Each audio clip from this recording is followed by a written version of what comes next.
Joining me now is UFC flyweight contender Brandon Royval, who fought not too long ago. We haven't really heard much from him since, so I wanted to get an update. Brandon, how's it going, my man? I'm doing good. And yourself? I'm hanging in there. I can't complain. I appreciate the time. I guess first things first, let's talk about how you're doing. How's the injury? I know everybody saw what happened in the fight, and my coworker John Morgan got a little injury update from the UFC PR staff about what was going on with you. But let's hear it in your own words. How's the shoulder doing, and what's kind of the outlook here? I think the outlook's looking like surgery at this point. I have a torn labrum, and I chipped some bones away through just probably repetitive damage of having that torn labrum. So it's looking like surgery at this point, which is very unfortunate. But at least I can get this problem fixed a little bit and move on with it. Yeah, and I'm assuming training, you can't really do much right now.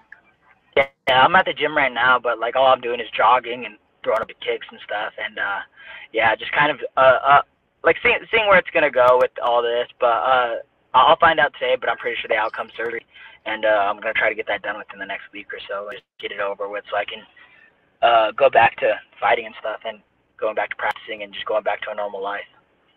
Yeah, for sure, and I'm sure we'll try to keep everyone updated with what the final decision is. But if you do get surgery, I mean, have they told you kind of what the usual time period that you'd be out for would be? Yeah, so I've had 2 shoulder surgeries, and that's why you see in my cornerman look like a goddamn doctor in there, because he's popped my shoulder back in place with my other arm and my other surgeries and stuff. So he's done that before, and so it's why it looks like a goddamn doctor when I fought that time, because he's familiar with it, and he can help me out there. But yeah, man, I forgot what the question was. I'm sorry. No, all good. I was just wondering if you do get surgery, do you know how long of a period of recovery you're looking at? Yeah, it'll be about 6 months. It's a 6-month recovery. Shoulder surgery stuff. What they're probably looking to do is remove a piece of my collarbone and put it on the bridge of my shoulder, because I've been chipping away at that bone for so long that I have a fracture in it, and I kind of chipped around the bones that keep your shoulder in place.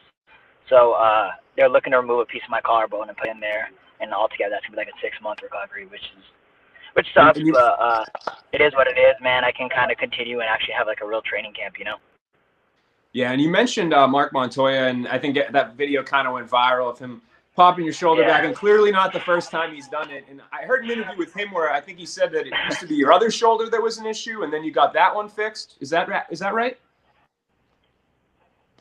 Yeah, for sure.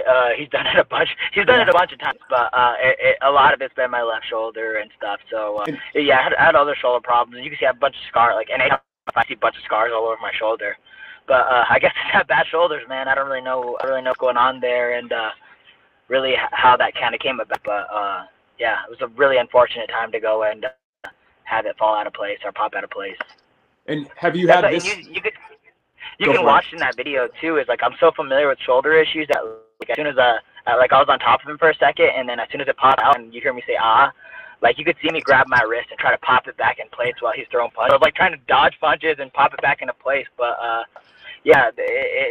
it's not too unfamiliar to me, and not unfamiliar territory. So I knew maybe not that shoulder was a possibility, but the other shoulder's been problems. So I knew that was a possibility in all fights.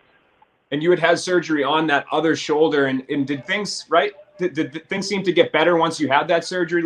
When you think about the surgery you're going to have, is it is it encouraging to reflect and say, hey, my other shoulder, the surgery went well and things seem to be a little bit better? It's just it's a little bit discouraging when I think about it, honestly, just because I know it's a long path ahead of me. It's a recovery, but 2 of those months I'm going to be in a sling for the whole entire time, and using my left arm for everything. And I don't know. I remember last time I got surgery with my shoulder, I switched to Southpaw Orthodox, so Orthodox to Southpaw. So it was a big career moment in my life. I worked on my kicks. I used to be primarily a boxer, so I worked on my kicks, and then I switched from Southpaw to Orthodox because my right hand was good, so I can lead that as a jab, and I like popping off that jab and staying busy with that lead hand anyways. So it made me switch to Southpaw Orthodox. So we'll see what happens. Maybe I can switch back to Orthodox and go back there, just be a little bit more of a switch fighter, switching back and forth and stuff too. So I know that there's like a little bit of advantages I can play to it and get better in the process of all that. But it's 6 months, man. I like in my head, I already know what I'm about to go through. It's 6 months, and I know myself. I go in this gym right now and I go dick around for 2 seconds, and the next thing I'm grappling with someone. I'm like grabbing heads and like. I don't know. It's 6 months of me like where I can't like 2 of the months I can't be in this gym at all because I'll start fucking around and hurt myself again. And but I have to be smart, and I know that it's gonna be a little bit of a hell for me. And it is what it is, bro. I have to get better. So. Yeah, and I know obviously you want to compete, you want to get in there, you want to make your move towards the title. But there was the fight that just happened a couple of weeks ago between or last weekend between Figueiredo and Moreno, and that ended in a draw. So that's going to be running back. And do you feel like that almost helps your case a little bit, where the division's kind of going to stay stagnant for a little while, at least when it comes to the top there? Well, I think it just holds up the division a little bit, and I kind of want that. It's like they don't want to fight away, and they want a full training camp to fight each other, which is great. But it's going to be like what? Like they're going to fight probably again in like 3-4 months, and that kind of holds the division for me. And so that's a little encouraging that the division gets held up. I don't lose too much a rank and all that stuff, and I kind of get back right where it is. So that's encouraging to me, and I don't know. It was cool to see Brandon Moreno do good. I already knew he was going to do good against Davison. I think Davison's a little overrated, and I knew Brandon Moreno was going to go in there and turn some heads with all that. Yeah, what did you think of that fight? I mean, obviously you were the last guy to step in there with Brandon, so you're kind of 1 degree of separation away from the champion. Yeah, in a sense, man. I kind of rushed in there like I got to skip ranking because somebody fell out, or like Alex Perez got called up to go for the top shot. So I kind of got to sneak in there a little bit more than anything, which is awesome for me and great. But I don't know. I think they both seem really beatable. I think it was a great fight, and I think both of them are like they both have heart, and it's such a great fight. It's good for the flyweight division that both of them put on a show. But I don't know. It's kind of just gave me a little bit of proof of what I already knew, and kind of I don't know. That's another thing that I kind of felt in that a little bit of the fight, but also like watching their fight is me out for 6 months isn't too bad because I feel like I have a bigger technical advantage than a lot of these guys in the flyweight division, and they have to grow majorly there in order to catch up to me in that sense. So I have to fix my body so I'm able to fight again and able to train and actually have a full training camp for one of these fights because, yeah, that plays dividends when you can't train and you're hurt and you got to go through all these camps all hurt and you're not able to compete against the top 10 in the world. It sucks. So the fact that I can go in there and actually have a full training camp and get to training and just be ready. Like I'm already there. I'm already there skillfully that I can compete with the top in the world. Now I got my body right and all that stuff to be there physically also.